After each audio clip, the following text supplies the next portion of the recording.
SMT Nation, we back. And in this video, we're going to be asking and answering the question, is Verizon Wireless expensive? Well, Verizon is defending their pricey plans in a 5G world. I'll link this for you. We're going to discuss some points from this article. It's from Monica Alvin, fiercewireless.com. Okay, so Verizon is kind of historically known as the most reliable wireless network. They're known for quality and all of that. They've always been a premium carrier when it comes to pricing. T-Mobile prides itself on 5G network prowess, but they offer some of the best rates in the game. So they're two very different plays here. Okay, so Verizon's Q3 just wrapped up. There's a lot of negative, a lot of situations at the company, quite a precarious situation as they are fumbling through financials. They're not growing in consumer, and they've got price hikes, and customers are leaving. So Verizon reported 189,000 phone customers in the consumer division during the third quarter. But those are losses. Those are not gains, folks. Okay, so that's two consecutive quarters with losses. And if it wasn't for the Verizon business side, right, they would have total losses. But again, Verizon business saves the day. Okay, so in speaking about it, Matt Ellis, the CFO, and CEO Hans Vestberg gave no indication that they're going to budge on pricing. Do not expect Verizon to change their pricing anytime soon, at least not according to what they're saying. They introduced the Welcome Unlimited plan. It says here that it's helped them. You are losing customers. How does that work? Lose customers, bring a new unlimited plan, lose more customers. Okay, got it. That works. Okay, moving on.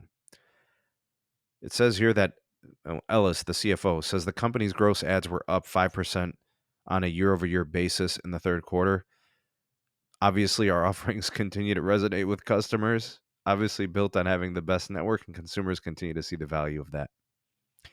TracFone grew its service revenue by 3.5%. Or excluding TracFone, they grew by 3.5%. With TracFone, revenue increased 11%. Hans says that clearly is working for us. 81% of consumers are on limited plans. That means 19% are still on tiered bucket plans. 42% are on unlimited premium plans.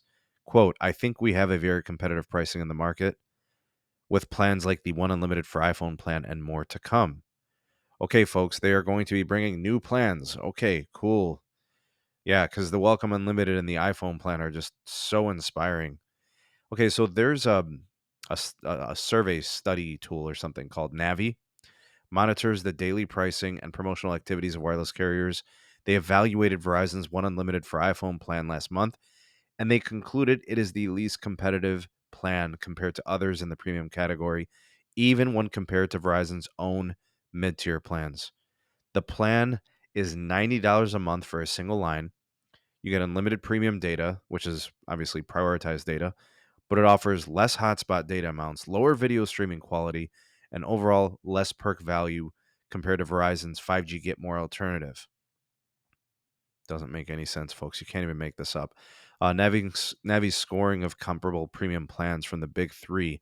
T-Mobile had the highest ranking for Magenta MAX.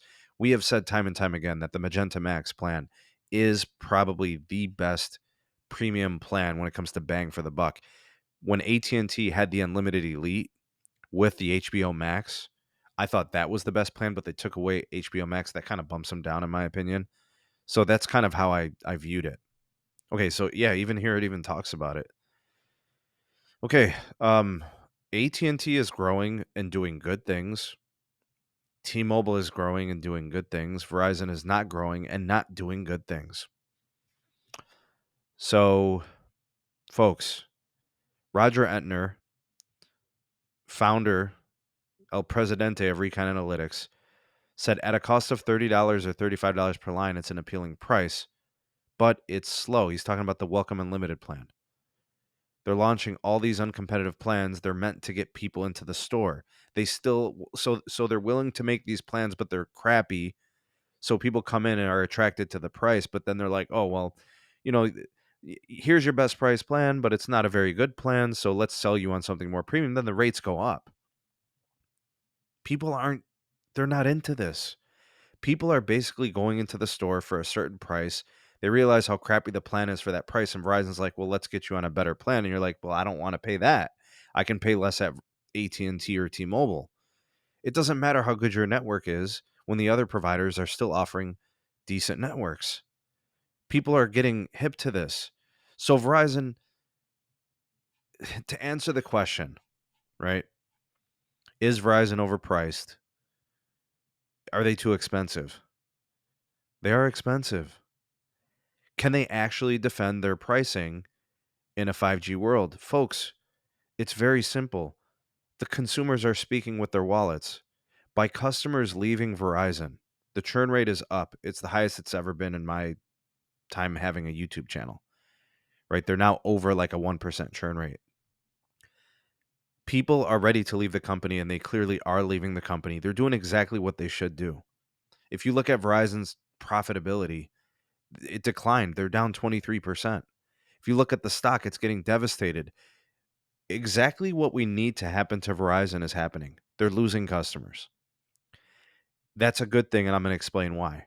At some point, either the CEO that's currently there or a new CEO is going to come in and have to redirect the company, right? If Verizon is in the business of losing customers, they're doing exactly what they plan to do.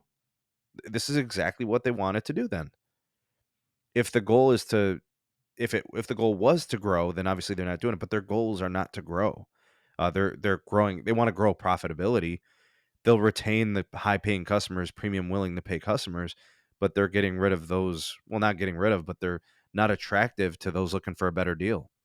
If you want a better deal, you're going to T-Mobile, you're going to AT&T, you're going to Spectrum, you're going to Xfinity, you're going to prepaid. Heck, you're going to Dish. I don't know, but you're not getting it from Verizon, and that's not going to change. So is Verizon expensive? Yes. Is there value in Verizon? Not really. They're not here to give you a value, right? They're here to sell you on premium. You want value, you're going to have to go somewhere else. Verizon is expensive. Can they justify it and defend it in a 5G world, in a pricey plans in 5G world? No, because others are competing. There's just Verizon's not when it comes to consumer, right? They're failing the consumer. And at some point, maybe they'll start to care, but as of right now, they do not. So customers are fleeing Verizon. That's what's going on. Comment on this article and some of the details in it. You are the voice of the people, the SMT Nation. Let your voice be heard. Like, share, subscribe for more. Turn on the bell notification icon to never miss an upload. Links in the description for my Patreon page. You can also hit the join button down here on the YouTube side if you want to get early access and exclusive videos not found anywhere else. My Twitter's in the description as well, and my Gmail address for business inquiries. Thanks for watching. See you on the next one. Peace.